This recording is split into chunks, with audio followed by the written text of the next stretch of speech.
ඕ පොඩ්ඩක් ඉන්න. ටීෂූට් එකට බල්ලෙක් වෙනවද? එහෙනම් අපි ලෑස්තියමු.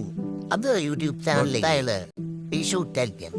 මෙන්න මේ අක්කයි අයියයි තමයි මාව ටීෂූට් එකකට අරගත්තේ. ඒගොල්ලෝ මාව දැකලා තිබ්බේ මම හැපි බර්ත්ඩේ එකට කේක් කපන වීඩියෝ එකක් FB එකේ දාලා තිබ්බනේ. ඒකෙන් තමයි. ඔන්න බලන්නකෝ ඒක.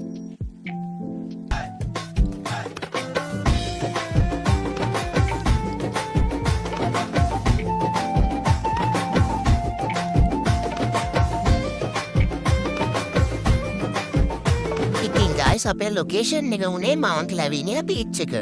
ඔයාලට කියන්න ගයිස් මුලින් ඒ අයියා අක්කයි මට බය වෙලා හිටියේ. හැබැයි ටික වෙලාවකින් ඒක හරි ගියා. මේ ඉන්නේ මනමාලා අයියගේ මල්ලි. එයා තමයි රොට්ටයිලර් බ්‍රීඩ් එකට වැඩි කරන කැමති. ඔන්න දැන් තමයි අපේ ෂූට් එක පටන් ගත්තේ. පොඩ්ඩක් ඉතින් දන්නවනේ. ඔයාලා පොඩ්ඩක් කම්පියුටර් ලයිටි.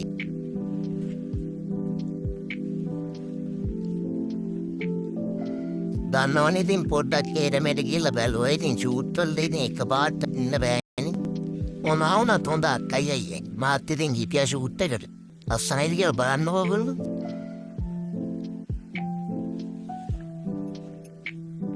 ඊය කියන්නේ ඉතින් පොඩ්ඩක් මාත් හිටියා. ඒට ඉන්න කියනවා මේට ඉන්න කියනවා බලන්නකෝ.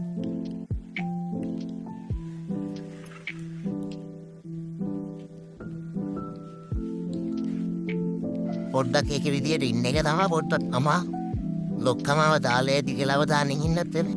මොනවා වුණත් ලොකු බොස් ආරක්ෂා කරගන්නත් එපේ. වාසන පොරොඩිය කැමරාවෙන් ඉතින් හැමදාම වගේ මං ඉන්නවා. කැමරාව ගන්නවා කියන්නේ මගේ ෆොටෝ ගන්න තමයි කියලා මං දන්නවා. ගෙදරත් ඉතින් කරන්නේ වීඩියෝ කරන්නේ. මේක තමයි මං ආසම් විදියට වැඩිච්ච ෆොටෝ එක. බලන්න හොඳයිද කියලා. ඕගොල්ලොත් මොනාරි ෆොටෝ ගන්න ඕන නම් ප්‍රී-ෂූට් එකකට මට කතා කරන්න. ගැම්මෙන් ඉන්නේ සුද්දා. බීච් එකට ආපුවම සන්ග්ලාස් ටිකක් අද්දෙන්න දන්නේ. ඔන්න එනම් බලන්න. හොඳයි නේ. වව්. අන්න ඉතින් ගල්ලාස්සේ කොල්ලෝ මොනාද යනවද කියලා දන්නේ. මාත් ඉතින් හැරිලා බැලුවා. බලනකොට කෝච්චියක් නේ. ගියා යන්න කපල්ලේ මාව දැකලා. ඔය දෙන්නෙන් කවුරු හරි මාව දැකලා තියෙනවා නම් මේ වීඩියෝ එකේ කමෙන්ට් එකක් දාන්නකෝ. අන්න ඉතින් කෝච්චියක් තමයි යස්සින්. අර ඕච්චිය තම. එහෙනම් ප්‍රී-ෂූට් එක ඉවරයි ගොල්ලෝ. ඔන්න එහෙනම් අපි ගත්ත ෆොටෝ ටික බලාගෙන යන්නු. ජීවිතයේ මේ විදියට ප්‍රාර්ථනා පුරවාගෙන කාලය තුල දිව යනවා. කලකී දේවල් පමණක් පසුපස වාගේ දැනෙනවා සෙවණැල්ලා.